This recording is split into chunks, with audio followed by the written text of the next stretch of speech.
Ben ritrovati amici di Radio Rossonera, ben ritrovati a tutti in questo venerdì 30 gennaio del 2026, obbligo di riscatto, incredibilmente obbligo di riscatto. Enrico Boiani, ciao.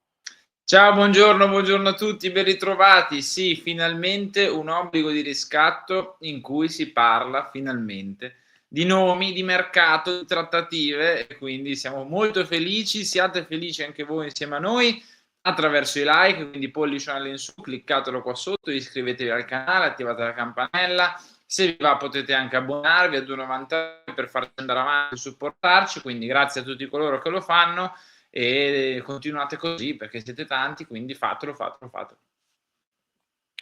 Allora ragazzi, dobbiamo raccontare quello che sta un pochino riaccadendo nelle ultime ore, insomma, magari l'avrete già letto, ovviamente il nome è quello di Jean-Philippe Mateta, attaccante del Crystal Palace, non nuovo assolutamente, accostato al Milan, giocatore che ormai da 6 mesi circa gravita intorno a noi, già in estate qualche avvicinamento, poi nel mesi tardo autunnali ancora per magari l'ipotesi di gennaio, poi alla fine insomma il mercato del Milan di gennaio è stato fulcrum e poco altro. Ora ha ormai 4 giorni alla fine del mercato, 30, 31, 1 e poi si chiuderà il 2. Si riattiva un po' questa pista. Allora, bisogna fare un po' di chiarezza e di distinguo perché insomma è ovviamente impensabile che il Milan compri un giocatore adesso, lo mette in rosa adesso senza far partire nessuno, perché siamo già 4 e comprare a 30 milioni Mateta per metterlo in rosa adesso senza che parta nessuno la vedo ovviamente onestamente un po' difficile. A meno che non sappiamo che qualcuno sta male e si deve fermare, ma quella è una questione che non voglio neanche pensare di valutare in questo momento. Stiamo su quello che invece è la situazione. Allora, c'è un giro di punte che coinvolge parecchi attaccanti, soprattutto in Premier. Quindi Mateta che dovrebbe lasciare il Crystal Palace, al Palace arriverebbe peraltro la nostra vecchia conoscenza, perché è Jørgen Strand Larsen del Wolverhampton che insomma sta andando al Palace per una cifra pazzesca, intorno ai 50 milioni di sterline, peraltro, neanche di euro, quindi una cifra clamorosissima. E in tutto questo poi ci sarebbe anche un giro che potrebbe coinvolgere anche il Tottenham, insomma, un giro di punte in Premier League, un po' classico della Premier League, dove le valutazioni sono un po' più alte, tutti ci guadagnano, e arrivederci. Ora il Milan si è provato un'altra volta a riattivare su Mateta proprio perché ha l'idea di fare una punta in estate. Allora, la possibilità che possa arrivare adesso dovrebbe essere più legata a una partenza e il nome direi Henry è quello di Nkunku, ma ne parliamo tra poco. L'ipotesi, ad esempio, oggi ventilata di un acquisto ora per un prestito al Palace fino a fine stagione mi sembrerebbe quantomeno fantasiosa, più che altro per le nostre casse, cioè vorrebbe dire comprarlo, iscriverlo a bilancio in questo bilancio già aggravato da Champions e quant'altro e nemmeno poterlo utilizzare. Mi sembra un po' azzardata.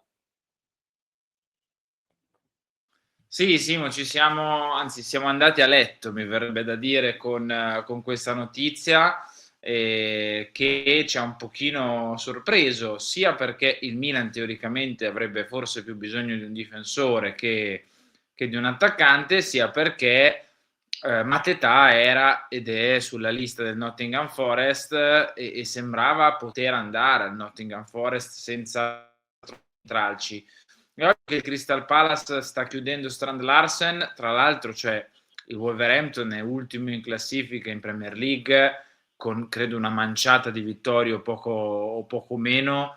È come se davvero andassi a comprare un attaccante del Pisa per dire, no? O del Parma a 60 milioni, cioè è un po' questo il Beh, parametro, no? l'attaccante della Fiorentina. E però sì, sì, se Eh, vogliamo sì, se vuoi essere, se vuoi fare, sì, diciamo di sì, dai, te sarebbe la il passo. Ken di turno. E, no, no, è vero. E dovrebbe portare appunto alla partenza di Mateta. Il Tottenham credo stia fermo alla fine, credo che stia fermo con Colomoni, nel senso che penso che Colomoni possa restare lì, però comunque insomma Mateta per il Milan è un nome, lo sappiamo Simo, che circola già da un po'. Io credo che sia ampiamente legato a un'eventuale partenza di Nkunku, cioè non ci Per credo che il Milan gennaio sì. non ci credo che il Milan va a prendere un altro attaccante che ha già fuori Jimenez, ha già Fulkrug, Nkunku e poi ci sono Leao e Pulisic. Cioè mi sembrerebbe quantomeno strano, ecco. E da capire per dove. Cioè la vera domanda è questa, cioè se Nkunku parte, dove va? Chi lo cerca? È anche lui che rientra nel giro di attaccanti in Premier? Ad oggi sappiamo solo che il Milan è in trattativa per Mateta con il Palace, ma non sappiamo chi fa posto a Mateta, o meglio, sappiamo chi, ma non come probabilmente. Se l'affare poi si concretizza in estate, cioè viene bloccato adesso e concretizzato in estate, lì si aprono tanti altri scenari che possono coinvolgere più punte del Milan. Non ultimo, ad esempio, lo stesso anche Santiago Jimenez, tanto per dirne uno. Ma quella è un'altra questione. Se invece l'affare si riesce a fare ora, per farlo giocare ora, è ovvio, evidente che qualcuno deve fargli spazio. Io ti devo dire, l'idea non mi dispiace nemmeno, ma altrimenti andrei contro quello che ho sempre detto nell'ultimo mese, cioè di razionalizzare un pochino più l'attacco. Se vogliamo giocare realmente a due devono essere prime punte nel parco rosa attaccanti, due devono essere seconde punte. Altrimenti rischiamo di fare quello che abbiamo fatto ad esempio a Roma, che facciamo giocare giocatori fuori ruolo, che non capiamo come poter utilizzare, eccetera, eccetera, eccetera. Cioè l'idea, caratteristiche, io ci sto, poi sul nome ognuno ha i propri gusti, ci possiamo dividere, quello che volete. Operazione da circa 30 milioni peraltro, non proprio due spicci, visti i nostri standard. Vi facciamo anche vedere un po' come sta andando il buon Jean-Philippe Mateta, che è arrivato a 28 anni e mezzo, ne farà 29 in giugno, attaccante ormai che gira in Europa da parecchio tempo, ha giocato in Bundes, ha giocato in Francia, sta giocando in Premier League. Questa è la sua stagione attuale. 23 presenze, 8 gol in Premier League, più un gol nella qualificazione per la Conference, mentre un gol anche in Community Shield, per un totale di 34 presenze già in stagione, 10 gol, 2 assist, per già quasi 3.000 minuti, quindi un giocatore che ha giocato già parecchio in questa stagione. È ovvio, evidente che insomma sarebbe un rinforzo, come detto, un po' più razionale rispetto a come siamo in questo momento. Altre ipotesi, onestamente, mi lasciano un po' perplesso che possano andare in porto, proprio per una questione economica. Cioè, di andare a spendere ora e poi lasciarlo lì in prestito perché al Palace serve un attaccante per salvarsi, anche perché il Palace, come detto, starebbe chiudendo un attaccante per ben altra cifra, quindi la vedo complicata questa seconda ipotesi. Potrebbe essere un buon nome per questo mercato, al netto del fatto che in teoria al Milan forse serviva più un difensore. L'ho detto anche prima, Simo, cioè aspettiamo di magari ci sono lotti di fine mercato un po' come l'anno scorso e andremo a prendere anche un difensore. A questo punto mi viene difficile da pensare, ti direi anche, però magari fai un prestito di Dragusin per dire e te la cavi così. Diciamo che ci sono due giocatori chiave per far sì che arrivi Mateta al Milan, no? L'abbiamo anche detto in apertura, e sono Strand Larsen e Nkunku. Cioè, perché io senza l'incastro di questi due, uno in entrata al Palace, uno in uscita dal Milan, per me è impossibile che arrivi adesso.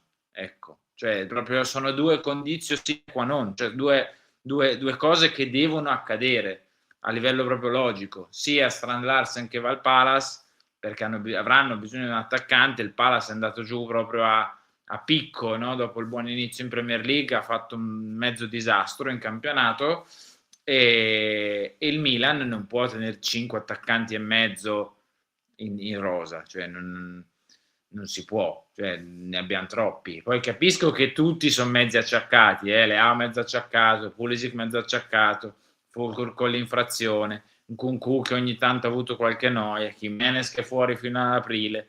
Cioè, capisco che di 4 che abbiamo, anzi di 5 che abbiamo, sano forse non c'è nessuno, però comunque non è che dobbiamo arrivare a 6 per questo No, motivo qui.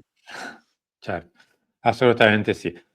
Harry, noi siamo praticamente arrivati in chiusura, inutile che ci dilunghiamo tanto, anche perché, come hai detto, l'operazione nel caso se si attiva veramente nel giro di pochi giorni, se ne mancano 4, quindi capite bene che se ci sarà una novità vi terremo aggiornati anche in un weekend che in teoria è particolarmente vuoto, visto che il Milan gioca martedì, ma se si fa l'operazione, insomma, vi terremo informati, come ci sta cercando di tenere informati la D, visto che vuol far sapere 420 che la sta facendo lui.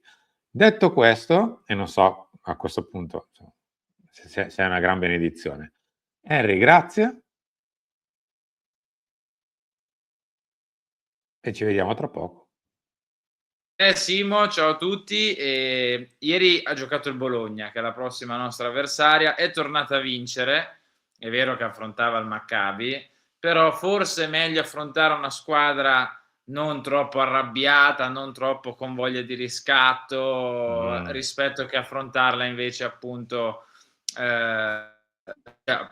mi sono un po' incartato, dicevo, meglio affrontare un avversario un po' più felice che un avversario arrabbiato, adirato, che ha voglia di riscatto. È ovvio che in Serie A dovranno riprendersi un attimino, però ecco, ieri il Bologna ha vinto, non ha strappato gli ottavi diretti, perché alla fine la Roma, in qualche modo, di Riff e di Raffa, ce l'ha fatta, Pareggiando, sì. però comunque il Bologna ha fatto anche giocare qualcuno in più, Cero in gran forma, parleremo anche di questo in questi giorni, quindi rimanete con noi, e oggi tanti appuntamenti non perdeteli, perché poi si gioca martedì, cioè oggi va messa la formazione, perché giocano stasera, però noi giochiamo martedì, quindi mercoledì poi finisce e si chiude la giornata di Serie A. A dopo.